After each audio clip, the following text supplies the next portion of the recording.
السلام عليكم ورحمة الله وبركاته. الحمد لله وكفى وسلام على عباده الذين اصطفى. أما بعد فأعوذ بالله من الشيطان الرجيم. بسم الله الرحمن الرحيم. ظهر الفساد في البر والبحر بما كسبت أيدي الناس. صدق الله المولانا العظيم. اللهم صل على سيدنا ومولانا محمد وعلى آل سيدنا ومولانا محمد وبارك وسلم. আল্লাহ পাক জাল্লা জালালুহু কোরআনে কারীমের মধ্যে ইরশাদ করেছেন, জলে এবং স্থলে সর্বত্রই ফিতনা আর ফাসাদ ছড়িয়ে পড়েছে, আর এসবই মানুষের কর্মের ফল।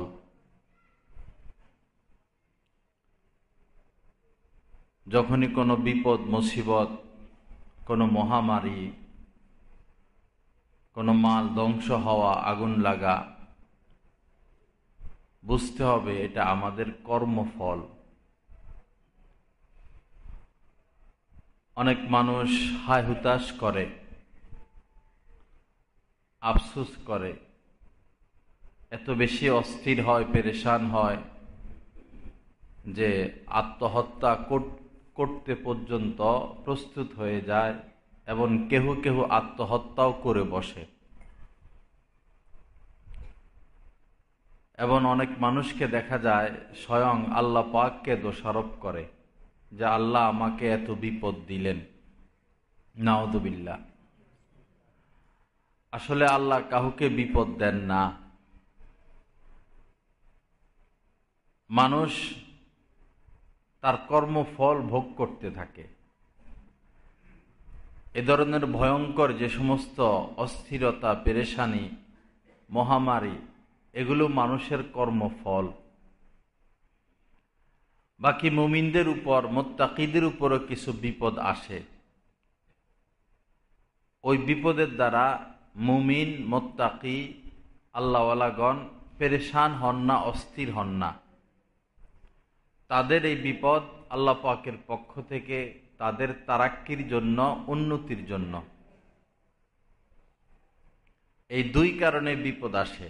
কাহারও ক্ষেত্রে বিপদ আসে আল্লাহ তার উন্নতি চাচ্ছেন, তারাক্কি চাচ্ছেন। আর কাহারও ক্ষেত্রে বিপদ আসে তাদের হাতের কামাই, কর্মফল। কেউ যদি সৎ কাজ করে, ভালো কাজ করে, সৎ পথে থাকে, তো সে আল্লাহ পাকের জিম্মায় থাকে। আল্লাহ পাক প্রত্যেক বিষয় থেকে তাকে নিজ কর্মে হেফাজত করতে থাকেন। আল্লাহ পাকই তার জামিন।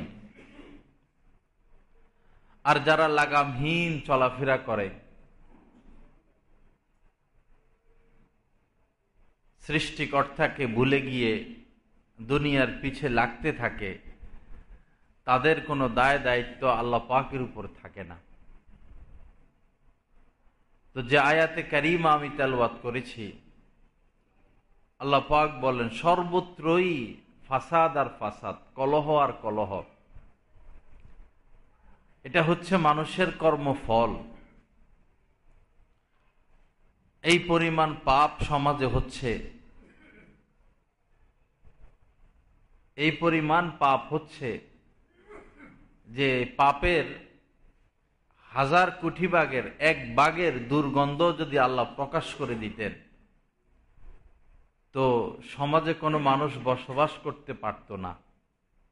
পাপেরও একটা দুর্গন্ধ আছে, এটা জাহান্নামে প্রকাশিত হবে। জাহান্নামে তো জাহান্নামের শাস্তি থাকবেই, আগুনের শাস্তি, পাশাপাশি দুনিয়ার পাপের দুর্গন্ধ ছড়িয়ে পড়বে। আল্লাহ আমাদের উপর দয়া করে দুনিয়াতে পাপের দুর্গন্ধ অফ রেখেছেন, না হলে পাপের দুর্গন্ধের কারণেই আমরা বাঁচতে পারতাম না। কিন্তু পাপ যেভাবে হচ্ছে আর পৃথিবী যেভাবে ভারী হয়ে যাচ্ছে, সমাজে যে আমরা সুখে শান্তিতে বসবাস করব এই পরিবেশ হয়তো আর থাকবে না। সমস্ত মানুষই পেরেশান হবে, অস্থির হবে, ছুটতে থাকবে, দৌড়তে থাকবে, না ঘুমাইতে পারবে, না ঠিকমতো খাইতে পারবে, না আত্মীয় স্বজনের খোঁজ খবর নিতে পারবে, না দিন শিখতে পারবে, না আখেরাত কামাইতে পারবে। সবাই শুধু ছুটাছুটির মধ্যে ব্যস্ত থাকবে। আর এই অবস্থায় পশ্চিম দিক থেকে সূর্য উদিত হবে, কিয়ামত হয়ে যাবে। এখন যেভাবে আমরা ছুটতেছি, এই ছুটাছুটি আরো বাড়বে। অচিরেই এমন হবে যে ইসলাম কি, পর্দা কি, মুসলমান কি, মুমিন কি, নামাজ কি, রোজা কি, আকীদা কি, ধর্ম কি, এটা আমরা আমাদের সন্তানদেরকে বুঝাইয়াও বুঝাইতে পারবো না। যেমন মনে করুন যে ব্যক্তি বয়স্ক মানুষ 60-70, তাকে যদি বলে যে ফেসবুক কি জিনিস, সে বুঝবে না, কারণ সে পারে না এটা চালাইতে। এই জামানায়ও এখনো এমন লোক আছে যাকে ফেসবুক বোঝানো সম্ভব না, ওয়াইফাই বোঝানো সম্ভব না, এমবি বোঝানো সম্ভব না, বুঝবে না। এই 15-20 বছরের মাথায় হয়তো এমন হয়ে যাবে আমাদের ছেলে মেয়েদেরকে আমরা ধর্ম বুঝাইতে পারবো না। ইসলাম কি, পর্দা কি, দাড়ি কি, টুপি কি, নামাজ কি, রোজা কি, হজ কি, জাকাত কি, হয়তো তারা বুঝবে না। কারণ অল্প কিছুদিনের মধ্যেই জাতীয় সিলেবাস থেকে ধর্ম শিক্ষা বাদ পড়ে যাবে। এটা আর অল্প কয়েকদিন মাত্র, আপনারাই দেখবেন। এটা দীর্ঘ বহু বছর আগ থেকে ষড়যন্ত্র হয়ে আসতেছে। এক সময় মাদ্রাসায় যেভাবে আমরা ছাত্রদেরকে আরবি শিখাই যে উহা একটি বাতি, যালিকা মিসবাহুন, ইহা একটি চেয়ার, হাদা কুরসিয়ুন, এভাবে আমরা শিখাই ছাত্রদেরকে। এই শিক্ষাটা জাতীয় পাঠ্যক্রমের মধ্যেই ছিল। সূরা মুখস্থ করানো হইতো, সূরার তর্জমা শিখানো হইতো, বিভিন্ন আয়াতের তাফসির শিখানো হতো। বাদ পড়তে পড়তে, ইসলাম ধর্ম বাদ পড়তে পড়তে পড়তে পড়তে আজ এটা আসে, নামকে আসতে ঝুলতেছে। অল্প কিছুদিনের মধ্যেও ঝুলুন তো আর থাকবে না। তখন লাগামহীন হয়ে যাবে ছেলে মেয়েরা। তখন ইসলামটা, দাড়ি টুপি, আমাদের যে লেবাস, সুন্নতি লেবাস, এটা হয়ে যাবে জঙ্গিদের লোগো। সব কোম্পানির একটা লোগো থাকে, মাদ্রাসার একটা লোগো থাকে, হ্যাঁ, বিভিন্ন প্রতিষ্ঠানের একটা লোগো থাকে, লোগো। এমন ষড়যন্ত্র হচ্ছে বিশ্বময় যে এই লেবাসটা হয়ে যাবে লোগো। মেয়েদেরকে, কোনো মেয়ে যদি পর্দা করে চলাফেরা করে, তো অন্য মেয়েরা বলবে যে এটা তো জঙ্গি, জঙ্গির লোগো পরিধান করছে। আমাদেরকে দেখলে মনে করবে যে এরা তো জঙ্গির ওস্তাদ। এই পরিস্থিতি আসতেছে। আল্লাহ পাক আমাদেরকে হেফাজত করেন, আমাদের দেশকে হেফাজত করেন, মুসলিম উম্মাকে হেফাজত করেন। বড় গভীর ষড়যন্ত্র চলতেছে। আল্লাহ পাক কোরআনে কারিমে অসংখ্যবার মুমিনদেরকে বলেছেন যে ওয়ালা তাত্তাখিযুল ইয়াহুদা ওয়ান নাসারা আউলিয়া, তোমরা ইহুদি খ্রিস্টানদেরকে বন্ধুরূপে গ্রহণ করো না। তাদের সাথে লেনদেন জায়েজ, ব্যবসা বাণিজ্য করা যাবে, কিন্তু তাদেরকে অন্তরঙ্গ বন্ধুরূপে স্থান দেওয়া যাবে না। এটা অসংখ্যবার আল্লাহ কোরআনে কারিমে ব্যক্ত করেছেন। এবং দুশ্মনের ক্ষেত্রে, মুসলমানদের সাথে দুশ্মনের ক্ষেত্রে আল্লাহ পাক বলেছেন যে তোমাদের বড় দুশ্মনের প্রথম কাতারে থাকবে ইহুদিগণ, দ্বিতীয় কাতারে থাকবে মুশরিকগণ। যারা মূর্তি পূজা করে। আর তোমাদের মুমিনদের সাথে কিছু ভালো আচরণের ক্ষেত্রে তোমরা খ্রিস্টানদেরকে পাইবা। তো বাস্তবে তাই। আমরা যে ঈমান নিয়ে বেঁচে থাকবো এই পরিবেশ থাকবে না।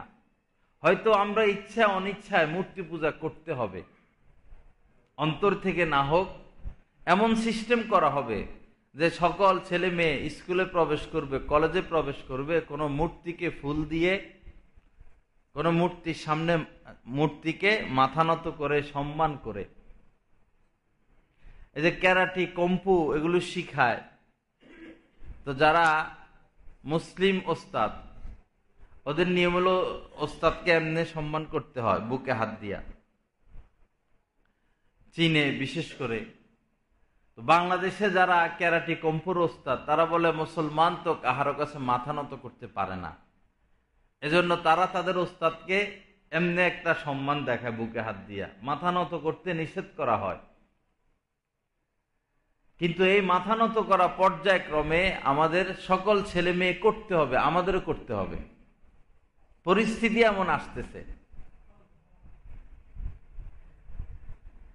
শেষ জামানায় এমন হবে, ঈমান বাঁচানোর জন্য গুহায় গিয়ে আশ্রয় গ্রহণ করতে হবে। গুহায় সমাজে থেকে কেউ নিজের ঈমান রক্ষা করতে পারবে না। ঈমান রক্ষা করতে হলে গুহায় যেতে হবে। মসজিদ মাদ্রাসাগুলো বন্ধ হয়ে যাওয়া, বন্ধ করে দেওয়া, এটা ওয়ান টুর ব্যাপার। যে কোনো একটা অবাস্তব ঘটনা ঘটানো হবে, বিশ্বময় প্রচার করা হবে, এখানে এই অপকর্ম হচ্ছে, এই ষড়যন্ত্র হচ্ছে, দেশদ্রোহী হচ্ছে, বস সব বন্ধ করে দাও, সব বন্ধ। মানুষও এটা বিশ্বাস করে নিবে। কয়দিন আগে ঢাকা গেলাম, বাইতুল মোকাররমে ঢুকতে পারি না, এত জাম, চতুর্পাশে ফুটপাত, ফুটপাতে এত জাম, একজনের গায়ের উপর আরেকজন ধাক্কা খায়, কি মহিলা কি পুরুষ, এটা তো আপনারা জানেনই। কিন্তু মসজিদে ঢুকলাম, এখন নামাজ পড়তে হবে 3 ফুট ফাঁক ফাঁক করে, 3 ফুট ফাঁক ফাঁক। এটা তো সুন্নতে মুআক্কাদা, গায়ের সাথে বাহুর সাথে বাহু মিলে দাঁড়াইতে হবে, এটা সুন্নত। এখন সেই বিশ্ব স্বাস্থ্য সংস্থা থেকে বলে দেওয়া হয়েছে 3 ফুট ফাঁক ফাঁক, বস এখন সবাই মাইনে নিছে। তো শুধু আইন কি মসজিদে হবে এই আইন, আর বাজারে, সিনেমা হলে, কক্সবাজারে, সেন্ট মার্টিনে, মার্কেটে, গার্মেন্টসে, সে জায়গায় লাগবে না? আইন সব মসজিদে এসে বাস্তবায়ন করতে হবে। কিন্তু সবাই এটা মেনে নিচ্ছে, উপরের থেকে ঘোষণা, অথচ মসজিদে যাওয়া যাচ্ছে না, ধাক্কা ধাক্কি করে ঢুকতে হচ্ছে। তো গভীর ষড়যন্ত্র হচ্ছে। আল্লাহ পাক আমাদেরকে সহি বুঝ দান করেন। এজন্য বাবা কিছু পড়াশোনা করে রাখা ভালো। তলাবুল ইলমে ফারিদা আলা কুল্লি মুসলিম, প্রত্যেক মুসলমানের উপর ইলমে দ্বীন শিক্ষা করা জরুরত পরিমাণ, কমপক্ষে এটা ফরজে আইন। ঈমান কি, ইসলাম কি, আকীদা কি, নবী কি, রাসূল কি, ফেরেশতা কি, আখিরাত কি, ফুলসিরাত কি, এরপরে আমলনামা কি, এই মৌলিক মৌলিক বিষয়গুলো, আল্লাহ পাক কি, সৃষ্টিকর্তা কে। এক বাচ্চাকে প্রশ্ন করলো যে আমাদেরকে লালন পালন করে কে, খাওয়ায় কে?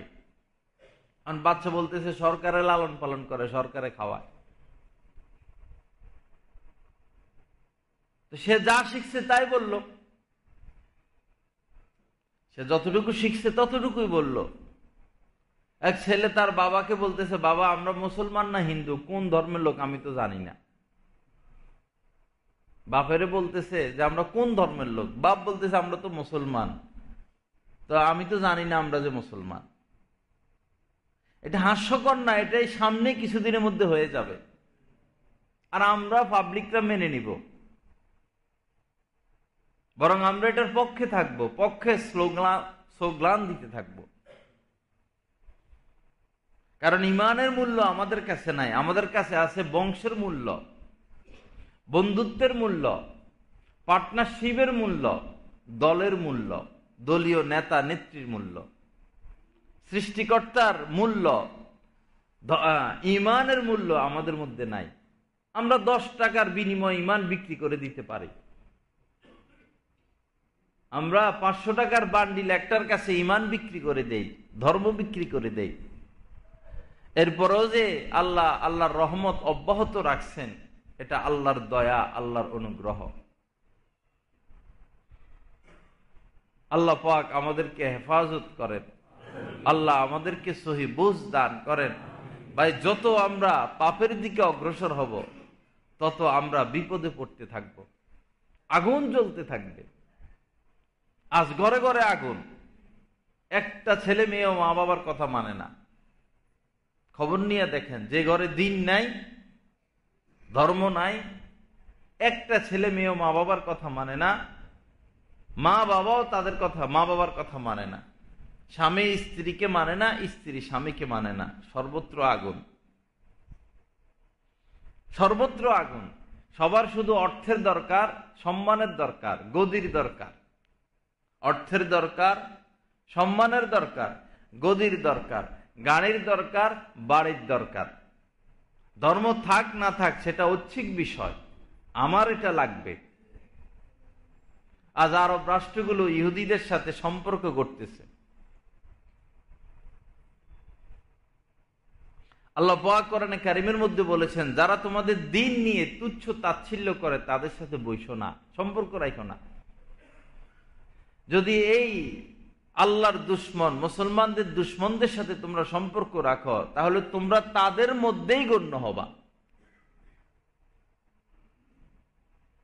মুসলিম রাষ্ট্রগুলো কেবলমাত্র তাদের গদিটা রক্ষা করার জন্য কেউ আমেরিকার কাছে বিক্রি হয়ে গেল, কেউ ইসরায়েলের কাছে বিক্রি হয়ে গেল, আর কেউ মূর্তি পূজকদের কাছে বিক্রি হয়ে গেল। তারা যা বলবে তা। আল্লাহ আমাদেরকে হেফাজত করেন, সহি বুঝ নসিব করেন। বাবা, বড় ভয়ঙ্কর সময় সামনে আসতেছে, বড় ভয়ঙ্কর সময়। যে ঘরে ছবি থাকবে, মূর্তি থাকবে, প্রতিমা থাকবে, ভাস্কর্য থাকবে, যেই সমাজে, যেই ঘরে, যেই পরিবেশে, সেখানে আল্লাহর রহমত আসবে না। এখন দেখেন ঘরে ঘরে ছবি। ভৈরবে এই যে কত লক্ষ টাকার ফেস্টুন লাগানো হয়েছে ফিলারে ফিলারে। ভাই, আপনি নির্বাচনে দাঁড়াইছেন, ভালো কথা, 1-2 জায়গায় লাগাই দিলেই তো হয় যে অমুকে নির্বাচন করবে, নামটা ঘোষণা করলেই তো হয়। একবারে প্রত্যেক ফিলারে ফিলারে ছবি লাগাইতে হবে? এজন্যই ছবি তোলা নিষেধ ইসলামে। এটা ফিতনার কারণ। মহিলারাও পিছিয়ে নাই, তারাও লাগাইতেছে। দেশের সম্পদ কোন দিকে যাচ্ছে? কারা খেয়ে ফেলতেছে দেশের সম্পদ? এক পর্যায়ে এমন আসবে, আপনি যা কামাবেন অর্ধেক দিয়ে দিতে হবে, কিছুই করার নাই, অর্ধেক দিয়ে দিতে হবে। কামাবেন আপনি, দিয়ে দিতে হবে অর্ধেক। অনেক রাষ্ট্রে আইন কায়েম হয়েও গেছে, জনগণ যা কামাবে সরকারকে অর্ধেক দিয়ে দিতে হয়, কিছুই করার নাই, বলার নাই, ঠুস করে মেরে ফেলবে। পরিস্থিতি নাজুক। যদি পাপ বর্জন না করি, যদি নামাজ রোজাকে মজবুতির সাথে না ধরি, ওয়াতাসিমু বিহাবলিল্লাহি জামিআ ওয়ালা তাফাররাকু, আল্লাহ পাক বলেছেন দিনকে মজবুতির সাথে ধরো। আমরা নিজেদের অবস্থানে থেকে একটু চিন্তা করি, যেভাবে আমি আমার ব্যবসা ধরলাম, যেভাবে আমি আমার চাকরি ধরলাম, আয় রোজগার ধরলাম, সেভাবে কি আমি আমার আল্লাহকে ধরলাম? সেভাবে কি আমি আমার নামাজ রোজা ইমানকে ধরলাম?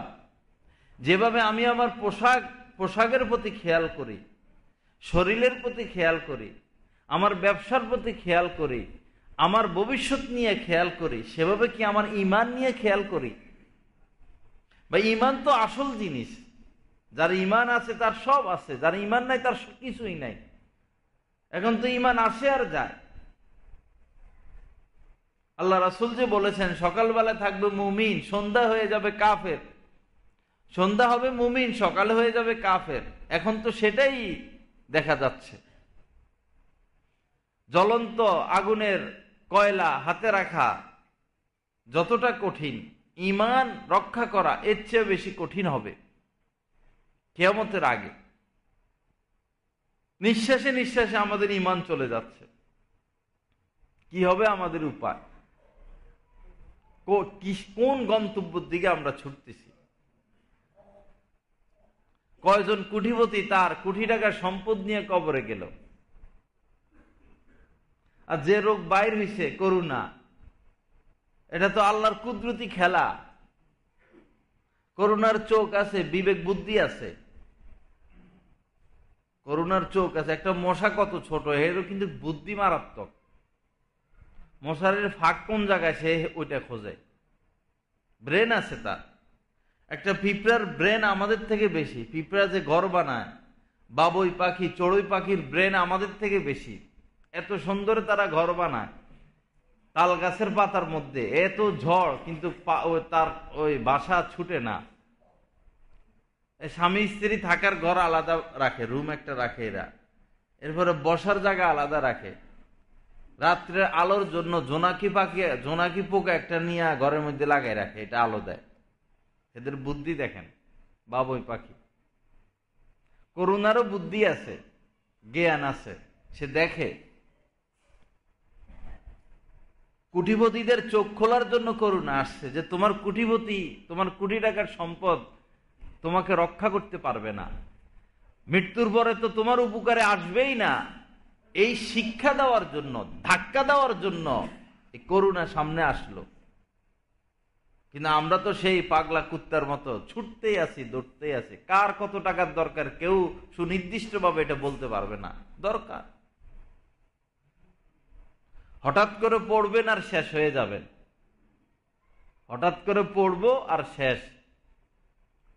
ওই সময় বন্ধু বান্ধব আর থাকবে না, সম্পদও থাকবে না, স্ত্রীও থাকবে না। শেষ নজরটা দেখার জন্য সন্তান যায় না। করুণায় যারা মারা যাচ্ছে, আল্লাহ রাসূল সাল্লাল্লাহু আলাইহি সাল্লামের যখন ওফাত হয়ে যায়, হযরত আবু বকর সিদ্দিক রাদিয়াল্লাহু তাআলা আনহু এসেছেন, বাহুতে হাত রেখেছেন, কপালে চুমু খেয়েছেন। আমার এক ওস্তাদকে দেখেছি, আমাদের এক ছাত্র ভাই মারা গেল অ্যাক্সিডেন্ট হয়ে, উনিও তার কপালে চুমু খেয়েছেন। আপনি মারা যাবেন, আপনার সন্তান কি এসে কপালে চুমু খাবে? করুণায় মারা গেলেন আর কি। লাশটাও তো ঘরে ঢুকায় না। আল মারকাজুল ইসলামী, ওটা কওমি মাদ্রাসা, মুফিদুল ইসলাম, এরা লাশ ধোয়ায় টোয়ায়, বাড়ির আশপাশে আনার দরকার নাই, আপনারা সারান। এই সব দেখি, সব বুঝি, কিন্তু ওই ব্রেন কাজ করে না। ব্রেন অকেজ হয়ে গেছে, হ্যাং হইয়া গেছে। মোবাইল যেরকম হ্যাং হইয়া যায়, শয়তান এতটা ডিম পারছে আমাদের মাথায়, ব্রেনের উপরে। শয়তানি জাল, এভাবে শয়তানি জালে আমরা এভাবে আকৃষ্ট যে ব্রেন হ্যাং হইয়া গেছে। সত্য কি মিথ্যা, বাস্তব কি অবাস্তব আমরা বুঝি না, বাস্তব নিয়ে চিন্তা করি না। আল্লাহ পাক আমাদেরকে হেফাজত করেন, আল্লাহ পাক আমাদেরকে সহি বুঝ দান করেন, আল্লাহ পাক আমাদেরকে ইসলাহ তাসকিয়া নসিব করেন, নিজের জন্য কিছু করার তৌফিক দান করেন। ভাই, নিজের জন্য কিছু করি, নিজের জন্য কিছু করি, ভালো খাই, ভালো পড়ি, ভালোভাবে থাকি, আখিরাতের ফিকির করি, নামাজ রোজা ধরি, সত্য কথা বলি, কাউকে কষ্ট না দেই, চগলখড়ি না করি, মিথ্যা না করি, গীবত না করি, ফিতনায় না পড়ি। এখন ফিতনা আর ফিতনা, ধর্মীয় প্রতিষ্ঠানেও ফিতনা, মসজিদেও ফিতনা, মাদ্রাসায়ও ফিতনা, স্কুল কলেজেও ফিতনা, জায়গায় জায়গায় ফিতনা। এত ফিতনা আর এত ফিতনার জট লাগতেছে যে এই জট খোলা মনে হয় আর সম্ভব হচ্ছে না। পরিস্থিতি নাজুক, ভাই ভাইয়ের মাথা ফাটাবে, ভাই বোনের মাথা ফাটাবে, সম্পদ নিয়া টানা হেসরা, সামান্য স্বার্থের জন্য বন্ধু বন্ধুকে ভুলে যায়। সামান্য স্বার্থের জন্য। একটা হরফ, একটা শব্দ এদিক সেদিক হয়েছে, বস এতদিন সে আপনার ভক্ত, আপনার জন্য জান দিয়া দিবে, এখন সে আপনার পেটে ছুরি ঢুকাইয়া দিবে। হয়তো তার এতটুকু স্বার্থহানি হয়েছে। সবাই কিয়ামতের আগে নিজের স্বার্থকে প্রাধান্য দিবে। আমার রায় বাস্তবায়ন হোক, আমার সিদ্ধান্ত বাস্তবায়ন হোক, আমি যেটা বলেছি সেটা হোক, আমার কথা মানতে হবে, এরকম হয়ে যাবে সমস্ত মানুষ। সবাই নিজেকে জ্ঞানী মনে করবে। সামান্য স্বার্থ ব্যয় হলো, স্বার্থ হানি হলো, বস সে এখন আর আপনাকে চেনে না, সে এখন আপনার দুশমন। আল্লাহ আমাদেরকে হেফাজত করেন। বিশেষ করে যারা আলেমদের সাথে দুশমনি করে, আলেমদের সমালোচনা করে, এরা তো একবারই শেষ, একেবারেই শেষ। এদের দুনিয়াও শেষ, এদের আখিরাতও শেষ। এরা মুহূর্তে মুহূর্তে গীবতে আক্রান্ত, মুহূর্তে মুহূর্তে এরা ষড়যন্ত্রের মধ্যে আক্রান্ত। হাদিসে কুদসির মধ্যে আল্লাহ পাক বলেছেন, মান আযা লি ওয়ালিয়ান, যে আমার কোন ওলিকে কষ্ট দিবে, মান আযা লি ওয়ালিয়ান, যে আমার কোন ওলিকে কষ্ট দিবে, ফাকাদ আযানতু লাহুল হারব, তার সাথে আমার যুদ্ধের ঘোষণা। আল্লাহ পাক যুদ্ধের ঘোষণা দিয়ে দিয়েছেন যে আল্লাহর ওলিকে কষ্ট দিবে। এখন কে আল্লাহর ওলি, কে হক কে না হক সেটা দেখার বিষয় না। দেখার বিষয় হলো স্বার্থ, দল, বংশ, বন্ধুত্ব, গোত্র। আল্লাহ আমাদেরকে হেফাজত করেন। আল্লাহ পাক আমাদেরকে ইসলাহ তাসকিয়া নসিব করেন, আমাদেরকে সহি বুঝ দান করেন। তো বাবা, গভীর ষড়যন্ত্র। প্রাইমারি লেভেলের ছেলে মেয়েদের যে বইগুলো দেখবেন, প্রত্যেকটা বইয়ের মধ্যে ছবি আর ছবি। তারা জানে কোন মাধ্যম অবলম্বন করলে আল্লাহর রহমত আসবে না, তারা জানে। যুদ্ধ চলতেছে, সাহাবা ইকরাম যুদ্ধ করতেছেন, জয় আসে না। তুমুল যুদ্ধ চলতেছে, জয় আসে না। কেন জয় আসে না? বারবার ফিকির চেষ্টা, জয় আসে না কেন, জয় আসে না কেন? যুদ্ধ চলতেছে। এদিকে হযরত ওমর রাদিয়াল্লাহু তাআলা খলিফা, তার কাছে খবর পাঠাচ্ছে যে আমরা তো পারছি না, সৈন্য দেন, সৈন্য পাঠান, আরো সৈন্য পাঠান। হযরত ওমর বারবারে বলে দিয়েছেন, সৈন্য টন্য পাঠাবো না, তোমাদের আমলের কমতি কি সেটা দেখো, সৈন্য একজন আর দিব না। কোনটা কমতি হচ্ছে সেটা দেখো। পরে সবাই গবেষণায় পড়ছে, কি ব্যাপার, কেন আমাদের জয় আসে না? ফরজ ঠিক আছে, সুন্নতে মুআক্কাদা ঠিক আছে, ওয়াজিব ঠিক আছে, সব আমল ঠিক আছে, তাহাজ্জুদ, কান্নাকাটি সবই তো ঠিক আছে, জয় আসে না কেন? পরে দেখা গেল যে ওই যে যুদ্ধের ব্যস্ততার কারণে মেসওয়াক করতে ভুলে গেছে সবাই, মেসওয়াকের আমল ছুটে গেছে। মেসওয়াক তো ফরজ না, ওয়াজিব না, সুন্নতে মুআক্কাদাও না, সুন্নতে জায়েদা, রাসূলের সুন্নত, যদিও গুরুত্বপূর্ণ সুন্নত। মেসওয়াকের সুন্নত ছুটলো, যার কারণে সাহাবাদের জয় আসতেছে না। আজ আমরা কত লক্ষ কোটি সুন্নত ছাড়া দিছি, ফরজেরই খবর নাই। উপহাস করা হবে, কোন মহিলা যদি পর্দা করে অন্য মেয়েরা তাকে উপহাস করবে, কেউ যদি দাড়ি রাখে তাকে উপহাস করবে, কেউ যদি পাঞ্জাবি পরে উপহাস করবে, ধর্মের কথা বললে, পর্দার কথা বললে তাকে ঘৃণা করবে, উপহাস করবে, বলবে এটা জঙ্গি, এটা সন্ত্রাস, দেশদ্রোহী। এক এক সময় এক এক নাম বাইর হবে, এক এক সময় এক একটা আবিষ্কার হবে। আল্লাহ আমাদেরকে হেফাজত করেন। তো কিছু এলেম, নিজের জ্ঞান বুঝ থাকা উচিত, হক্কানি আলেমদের থেকে দিন শিখা উচিত। হক্কানি আলেম থেকে দিন শিখতে হলে তাকে যাচাই করে নেওয়া, সব বক্তার বক্তব্য না শোনা। ইউটিউবে বক্তার অভাব নাই, লক্ষ কোটি বক্তা, কে হক কে না হক, কে বেদাতি, কার আকীদা ঠিক আছে, কার আকীদা খারাপ, আপনি বুঝবেন কিভাবে? এটা তো সাগর হয়ে গেছে এখন। নেট দিন শিখার মাধ্যম না, বাকি জেনে নেওয়া, হক্কানি কোনো আলেমের থেকে জেনে নেওয়া যে আমি অডিও বয়ান শুনতে চাই মোবাইল থেকে, কার বয়ান শুনবো। এটা আপনার যে আলেমের প্রতি ভক্তি হয়, যে উনি হকের উপর আছেন, তার থেকে জেনে নিবেন, নামের লিস্টটি নিবেন যে আমি মোবাইল থেকে হক্কানি আলেমদের বয়ান শুনতে চাই, কার বয়ান শুনবো, আমাকে নাম দেন, নাম নিয়ে তাদের বয়ান শুনবেন অডিও। আপনি ধর্মীয় বই পড়তে চান, কোন হক্কানি আলেমের থেকে নাম লিস্ট নিবেন যে কোনটা কোনটা পড়তাম, আগে কোনটা পরে কোনটা। ধৈর্য যদি আপনি বুখারী শরীফ পড়েন, ধৈর্য যদি আপনি কোরআন তরজমা পড়া শুরু করেন, আপনি তো পাগল হয়ে যাবেন। ক্লাস 1-এর পোলারে যদি মাস্টার ডিগ্রির বই দিয়ে দেয়, এটা তো পাগল হবে, কি বুঝবে? একজন সাধারণ মানুষ যদি কোরআন তরজমা পড়া শুরু করে, সে কি বুঝবে? এক একটা কথার তো ব্যাখ্যা আছে, বিশ্লেষণ আছে, এক একটা হাদিসের প্রেক্ষাপট আছে, এক একটা আয়াতের প্রেক্ষাপট আছে। আমি আপনি সাধারণ মানুষ কি বুঝবো? পড়া নিষেধ না, পড়তে হবে কোনো ওস্তাদের মাথা হাতে। সামান্য সামান্য জিনিসও ওস্তাদ থেকে শিখতে হয়। সামান্য জুতা সিলাই, এটা কেউ দেখতে হয়, দেখে তারপরে শিখতে হয়। ট্রেইলার ওস্তাদ মানতে হবে, ড্রাইভার ওস্তাদ মানতে হবে। রান্না বান্নাও মায়ের থেকে সন্তান শিখে, ওস্তাদ আছে, সব কাজের ওস্তাদ আছে। কিন্তু সবচেয়ে গুরুত্বপূর্ণ যে সাবজেক্টটা আমার ঈমান, আমার আকীদা, আমার আখিরাত, সেই ক্ষেত্রে আমরা ওস্তাদ মানি না। যার বয়ান আসে ইউটিউবে শুনতে থাকি, তো বিপদের লক্ষণ।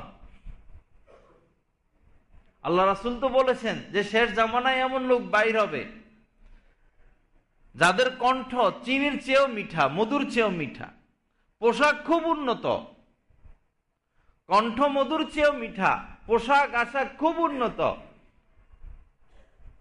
কিন্তু তাদের অন্তরটা হবে হিংস্র ভাগের মতো, তিতা যে মাকল ফল, ওই ফলের চেয়েও তিতা হবে তাদের অন্তর। মানে উদ্দেশ্য ভিন্ন, নিজের দলের দিকে টানা, নিজের গ্রুপের দিকে টানা, নিজের আকীদার দিকে টানা।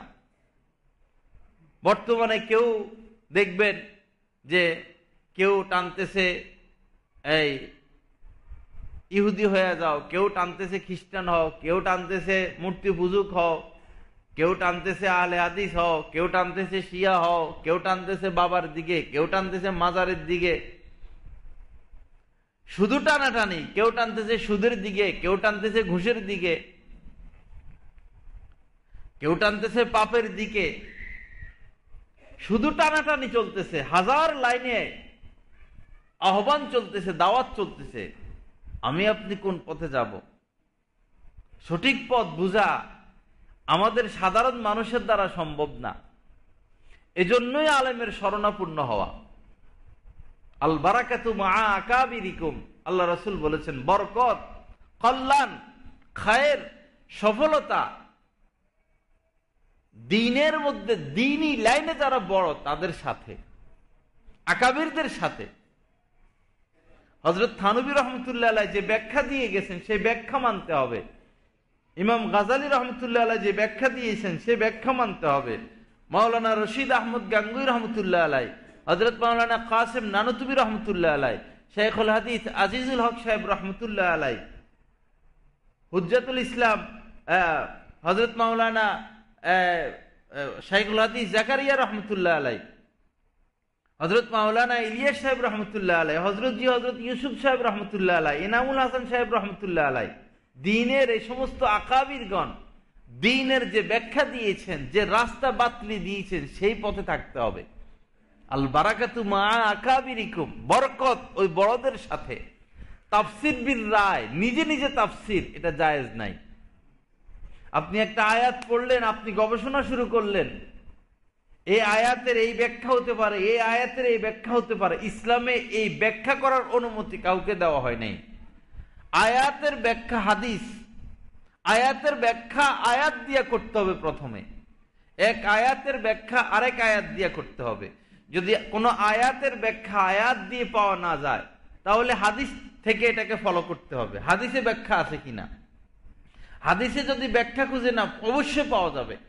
যদি খুঁজে না পাওয়া যায়, তাহলে আকাবিররা কি ব্যাখ্যা দিয়েছেন, আগের বড় বড় আলেমরা কি ব্যাখ্যা দিয়ে গিয়েছেন, সেই ব্যাখ্যা মানতে হবে। আমি নিজে গবেষণা করে একটা ব্যাখ্যা বের করব, এই অনুমতি আল্লাহ রাসূল কাউকে দেন নাই।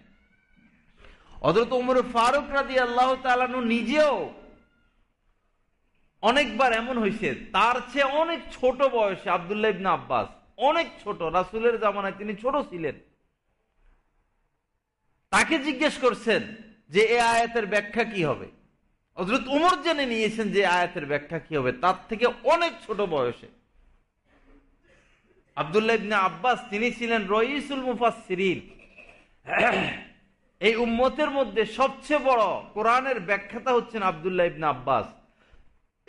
এটাও জেনে রাখা উচিত যে তিনি আব্দুল্লাহ ইবনে আব্বাস পড়া বেফাকে ফাস্ট হইয়া বৃত্তি 100টা আইনা কিতাবের শুরু থেকে শেষ পর্যন্ত মুখস্থ করে তিনি রইসুল মুফাসসিরিন হন নাই। ওস্তাদের সাথে বেয়াদবি করে, ওস্তাদদের বিরুদ্ধে আন্দোলন করে তিনি রইসুল মুফাসসিরিন হন নাই। তিনি রইসুল মুফাসসিরিন হয়েছেন রাসূলের দোয়ার বরকতে।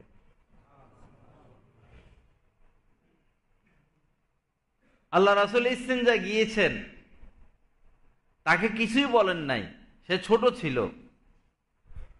তো ইস্তেনজা গিয়েছেন, ওযু লাগবে, পানি লাগবে, পানির লোটা বা বদনা যেটা ছিল সেটা নিয়ে তিনি দাঁড়াইয়া রয়েছেন রাসূলের অপেক্ষায়। নিজ থেকে খেদমত যখন আব্দুল্লাহ ইবনে আব্বাস রাদিয়াল্লাহু তাআলা আনহু করেছেন, আল্লাহ রাসূল অনেক খুশি হয়েছেন। খুশি হইয়া দোয়া দিয়ে দিছেন, আল্লাহুম্মা আল্লিমহুল কিতাব, আল্লাহ আপনি তাকে কিতাবের ইলম দান করেন। কিতাব বলতে কোরআন। এই দোয়ার বরকতে তিনি রইসুল মুফাসসিরিন হয়ে গেছেন। দোয়া নজর, অনেকে ভাবে যে আমার ছেলের বড় আলেম আমি বানাবো, মিশরে পাঠাবো, মদিনা ভার্সিটিতে পাঠাবো। ভাই এক হলো জানা, আবু জাহেল কম জানতো না, আবুল হেকাম ছিল তার নাম। কিয়ামত পর্যন্ত আবু জাহেলের মতো এত বড় সাহিত্যিক তৈরি হবে না, সেও তো জানতো। ইবলিসের ইলম 4 আসমানি কিতাব, 104 খানা আসমানি কিতাবের ইলম, পুরোপুরি ইলম ইবলিসের আছে, তো কি সে আলেম?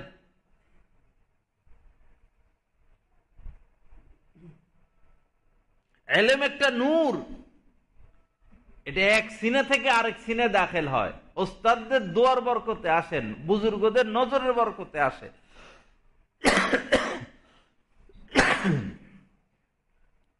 আল্লাহ পাক আমাদেরকে সহি বুঝ দান করেন, আল্লাহ আমাদেরকে ইসলাম নসিব করেন। হযরত থানবী রাহমাতুল্লাহ আলাইহি বলেছেন, ইসলামের ইতিহাসে এমন হয় নাই যে কেউ ওস্তাদের সাথে বেয়াদবি করেছে আর বড় আলেম হয়েছে। ইসলামের ইতিহাসে এমন হয় নাই। ওস্তাদের অবাধ্য হয়েছে, ওস্তাদের সাথে বেয়াদবি করেছে, ওস্তাদকে কষ্ট দিয়েছে আর বড় আলেম হয়ে গেছে। ইসলামের ইতিহাসে এরকম ঘটনা নাই। যারাই বড় হয়েছেন, ওস্তাদের দোয়া, ওস্তাদের খেদমত, ওস্তাদের ভালোবাসা, ওস্তাদদের সান্নিধ্যের বরকতে বড় হয়েছেন। এই বিষয়টা আমাদের বুঝতে হবে, মাথায় রাখতে হবে। আল্লাহ পাক আমাদেরকে সহি বুঝ দান করেন, আমাদেরকে ইসলাম নসিব করেন। তো মূর্তি পূজার দিকেও আহ্বান করা হচ্ছে। ঘরে ঘরে ছবি, রাস্তায় রাস্তায় ছবি। হয়তো আপনারা ভাববেন যে ছবির ক্ষেত্রে এত কড়াকড়ি কেন? আল্লাহ রাসূল বলেছেন, লা তাদখুলুল মালায়েকাতু বাইতান ফিহি কালবুন ওয়ালা তাসাবির। যেই ঘরে ছবি থাকবে, কুকুর থাকবে, কিছু কিছু কুকুর পালা জায়েজ আছে, এটা মাসলা জেনে নিতে হবে। কোন কুকুর পালা জায়েজ, কিভাবে পালতে হবে। আর কুকুর পালা জায়েজ হলো, কুকুরকে ঘরে রাখা তো জায়েজ নয়, বাইরে রাখতে হবে। বিদেশে দেখেন ঘরে ঘরে কুকুর, কুকুরই তাদের জিন্দেগি, প্রত্যেকের ঘরে ঘরে কুকুর। যেই ঘরে কুকুর থাকবে, যে ঘরে ছবি থাকবে, পরিষ্কার কথা, সেই ঘরে রহমতের ফেরেশতা প্রবেশ করবে না। আর আল্লাহ পাকের নিয়ম হলো তিনি গজব পাঠান, গজবের ফেরেশতার মাধ্যমে পাঠান, রহমত পাঠান, রহমতের ফেরেশতার মাধ্যমে পাঠান। এটা আল্লাহ পাকের নিয়ম। এখন আপনার আমার ঘরে স্কুল, প্রত্যেকটা ছেলে মেয়ের ছোট বইয়ের মধ্যে ছবি, পৃষ্ঠা পৃষ্ঠায় ছবি, অফিসে অফিসে ছবি। তো সুদের কারবার, ঘুষের কারবার হবে না তো কি হবে? রহমতের ফেরেশতা নাই তো আগুন জ্বলবে না তো কি জ্বলবে? অশান্তির কারণ তো এখানে। সামনে তো ঘরে ঘরে ভাস্কর্যই চলে আসবে, মূর্তি চলে আসবে। তো ছবির ব্যাপারে হার্ড লাইন ইসলামে কেন? যদি এটা জানতে হয় পূর্ব ইতিহাসে যাইতে হবে। মূর্তি পূজা কিভাবে আসলো সমাজে? আল্লাহ পাক যখন হযরত আদমকে সৃষ্টি করলেন, ইবলিসের ইচ্ছা ছিল সে সারা দুনিয়ায় হাঁটতো আর ইবাদত করত। এমন কোন জায়গা নাই দুনিয়ায় যেখানে তার সেজদা পড়ে নাই। তার ইচ্ছা ছিল, তার ইবাদতের উদ্দেশ্য ছিল সে যেন খলিফা হতে পারে জমিনের। ইবাদতের ইচ্ছা ছিল সে যেন খলিফা হতে পারে। কিন্তু আল্লাহ পাক মানুষ সৃষ্টি করার ইচ্ছা পোষণ করলেন, ঘোষণা দিলেন এবং বললেন যে এরাই আমার খলিফা হবে। ইন্নী জাইলুন ফিল আরদি খলিফা, আমি আমার খলিফা, প্রতিনিধি সৃষ্টি করতে চাই। সংক্ষেপে বলে যাচ্ছি, এরপর হযরত আদমকে সৃষ্টি করলেন। আল্লাহ পাক বললেন সেজদা করো। সেজদা বলতে সম্মান, আর ওই জামানায় এই ধরনের সেজদা জায়েজ ছিল। সেজদা বলতে সম্মান করো, হযরত আদমকে সেজদা করো। ফাসাজাদু ইল্লা ইবলিস, সমস্ত ফেরেশতা সেজদা করলো ইবলিস ব্যতীত। কারণ তার ইচ্ছা ছিল সে খলিফা হবে এবং সে এটা ব্যক্ত করছে যে আমি কেন তাকে সেজদা করব, আমি তো তার থেকে দামি, আমি আগুন দ্বারা তৈরি, আমি উপরে উঠি, সে মাটি দ্বারা তৈরি, সে তো নিচের দিকে যায়, আমি কেন তাকে সেজদা করব। এরপরে আল্লাহ পাক তাকে জান্নাত থেকে বের করে দিলেন, সে চিরমরদুদ হয়ে গেল। পরে সে চ্যালেঞ্জ করছে প্রত্যেক আদম সন্তানকে আমি জাহান্নামে নিয়েই ছাড়বো, আমি যেহেতু জাহান্নামে যাব এদেরকেও জাহান্নামে নিয়ে ছাড়বো। এটা তার চ্যালেঞ্জ। এই গতির উপরে, এই টার্গেটের উপরে সে চলতেছে। এজন্য হাজার ভাবে, হাজার লক্ষ কোটি পদ্ধতিতে শয়তান মানুষকে ধোঁকা দিতে থাকে। শয়তানের ধোঁকা বোঝা এটা সাধারণ মানুষের জন্য কষ্টকর। কোনটা কোনটা শয়তানের ধোঁকা, শয়তানের চাল, শয়তানের জাল, শয়তানের নেটওয়ার্ক কি, এটা সাধারণ আলেমরাও অনেক সময় বুঝতে হোঁচট খেয়ে যায়, সাধারণ মানুষ তো দূরের কথা।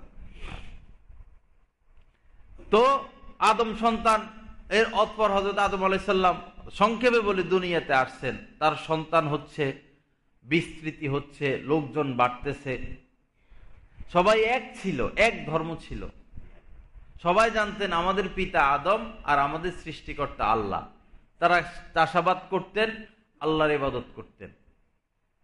যখনই তারা আল্লাহর ইবাদত করত, শয়তানের এটা সহ্য হইতো না, তার ভিতরে আগুন জ্বলতো যে এরা তো সব জান্নাতে চলে যাচ্ছে, আমার চ্যালেঞ্জ তো আমি বাস্তবায়ন করতে পারি না।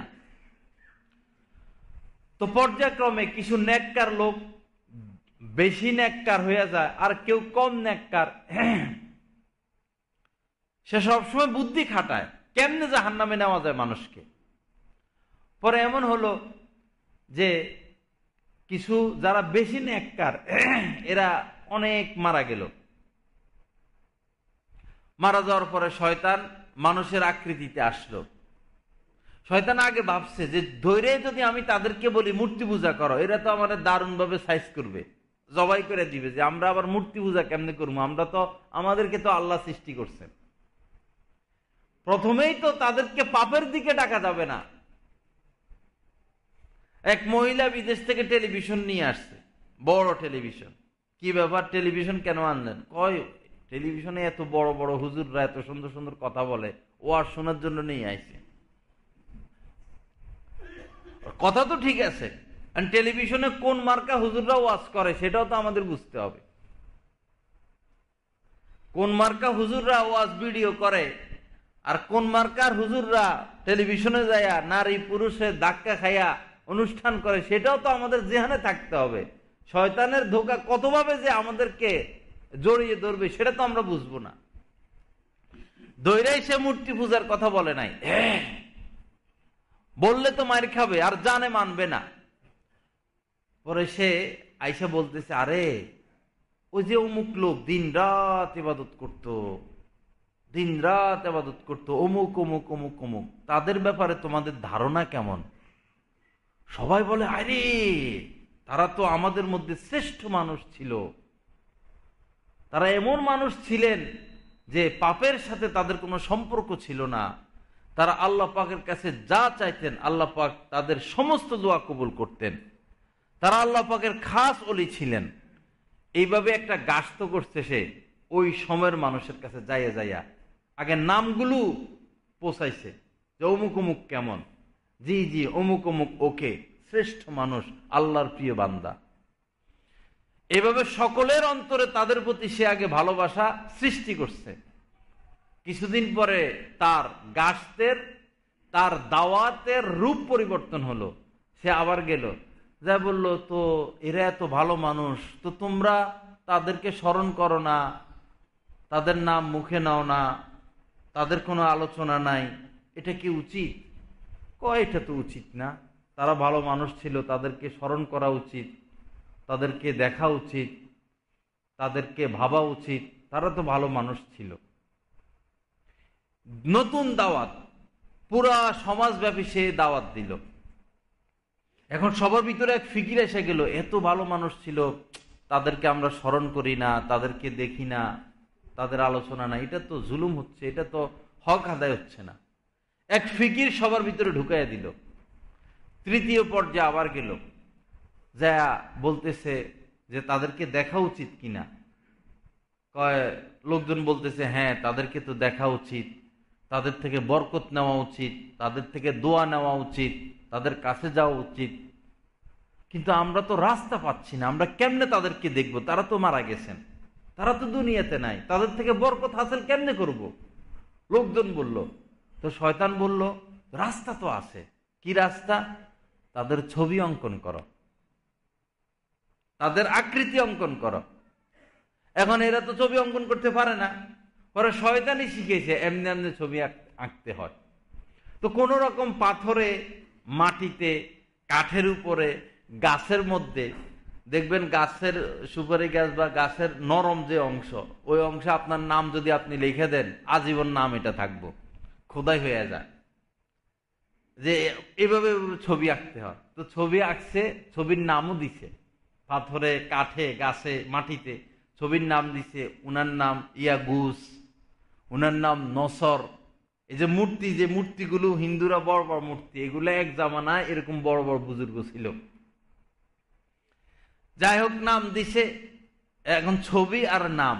এখন সকালবেলা যখন কাজে তারা বাইর হয়, তখন ওই যে আমাদের অমুক বুজুর্গ, তার ছবি এটা, আরে উনি ভালো মানুষ ছিল, ছবিটা ধরে ধুলাবালি মুছা দেয়, বুকে নেয়, চুমা খায়, উনি ভালো মানুষ ছিলেন, বুজুর্গ ছিলেন, এতটুকু। এই অবস্থায় এই দাওয়াত সে ঘরে ঘরে পৌঁছায় দিল। এখন ঘরে ঘরে এভাবে ছবি তৈরি করলো, নাম দিল, আর তাদেরকে স্মরণ করে। এভাবে দীর্ঘদিন অতিবাহিত হচ্ছে। সমাজের মধ্যে যে লোকই নেককার ছিলেন, ভালো ছিলেন, তার মৃত্যুর পর এরকম ছবি তৈরি করা হয় তার নামে, আর তাকে স্মরণ করা হয়। এভাবে দীর্ঘদিন অতিবাহিত হলো। এরপরে তার নতুন ষড়যন্ত্র শুরু। সে এখন দাওয়াত দিতেছে যে তো শুধু ছবি দিয়া, ছবি দেখে তো তৃপ্তি মিঠে না, শুধু ছবির দ্বারা তো এই বরকত হাসিল হয় না। এত ভালো মানুষ ছিল, শুধু ছবি দেখেই কি তোমরা বরকত পাইয়া যাইবা? তোমাদেরকে তো আরো অগ্রসর হইতে হবে। উৎসাহ দিছে। কি করা যায়? যে ভাস্কর্য তৈরি করো। মিনাস সুয়ারি ইলা তামাসিল, তামাসিল মানে ভাস্কর্য, যেটা পাথর খোদাই করে তৈরি করা হয় বা মাটি দিয়া, সেটাকে বলে ভাস্কর্য। যে তোমরা ভাস্কর্য তৈরি করো। পরে কেমনে ভাস্কর্য তৈরি করবে সেই শিখালো। এখন ওই ছবিটা মিনাত তামাসিল ইলাল মিনাল আসনামি মিনাস সুয়ারি ইলা তামাসিল, ছবি থেকে এই ছবিগুলো এখন ভাস্কর্যে রূপান্তরিত হলো। এখন ঘরে ঘরে ভাস্কর্য, পাথরের, মাটির, ওই লোকগুলোই নাম দিয়ে দিছে উনি অমুক বুজুর্গ, উনি অমুক বুজুর্গ, উনি অমুক বুজুর্গ। এখন তারা কেউ ওই ভাস্কর্যের পূজা করে না। ভাস্কর্য রিজিক দেয়, উপকার করে, ক্ষতি করে, এই আকীদাও নাই। আকীদা ঠিক আছে, আল্লাহ সৃষ্টি করছেন, আল্লাহ রিজিক দেন, আল্লাহ বিপদ দেন, আল্লাহ বিপদ থেকে উদ্ধার করেন, আকীদা ঠিক আছে। কিন্তু ঘরে ঘরে এখন ভাস্কর্য, আর যেই এখন মারা যায় তারই একটা ভাস্কর্য তৈরি করা হয়। এইভাবে আদম সন্তান পৃথিবীর যেই যেই অঞ্চলে ছড়িয়ে পড়েছিল ওই ওই অঞ্চলে শয়তান ভাস্কর্য ঢুকিয়ে দিল। এখন দোকানে দোকানে ভাস্কর্য, রাস্তায় রাস্তায় ভাস্কর্য, ঘরে ঘরে ভাস্কর্য, জায়গায় জায়গায় ভাস্কর্য। যারা ভাস্কর্য তৈরি করলো এই প্রজন্ম, এরা কি করে? এরা ভাস্কর্য দেখে স্মরণ করে যে উনি ভালো মানুষ ছিলেন, উনি আল্লাহওয়ালা ছিলেন, যা দোয়া করতেন তা কবুল হতো, হ্যাঁ ভালো মানুষ ছিলেন, আমাদের ভালো হওয়া উচিত। এরা এতটুকু, এই প্রজন্ম, এরা ওই ভাস্কর্য ধুলা মুছা পরিষ্কার করে, ভাস্কর্যকে আদর করে, কখনো চুমু খায়। আমরা 500 টাকার বান্ডিল একটার কাছে ইমান বিক্রি করে দেই, ধর্ম বিক্রি করে দেই। এরপরেও যে আল্লাহর রহমত অব্যাহত রাখছেন, এটা আল্লাহর দয়া, আল্লাহর অনুগ্রহ। আল্লাহ পাক আমাদেরকে হেফাজত করেন, আল্লাহ আমাদেরকে সহি বুঝ দান করেন। ভাই, যত আমরা পাপের দিকে অগ্রসর হব তত আমরা বিপদে পড়তে থাকবো, আগুন জ্বলতে থাকবে। আজ ঘরে ঘরে আগুন, একটা ছেলে মেয়েও মা বাবার কথা মানে না। খবর নিয়ে দেখেন, যে ঘরে দিন নাই, ধর্ম নাই, একটা ছেলে মেয়েও মা বাবার কথা মানে না, মা বাবাও তাদের কথা, মা বাবার কথা মানে না, স্বামী স্ত্রীকে মানে না, স্ত্রী স্বামীকে মানে না। সর্বত্র আগুন, সর্বত্র আগুন। সবার শুধু অর্থের দরকার, সম্মানের দরকার, গদির দরকার। অর্থের দরকার, সম্মানের দরকার, গদির দরকার, গাড়ির দরকার, বাড়ির দরকার। ধর্ম থাক না থাক সেটা ঐচ্ছিক বিষয়, আমার এটা লাগবে। আজ আরব রাষ্ট্রগুলো ইহুদিদের সাথে সম্পর্ক করতেছে।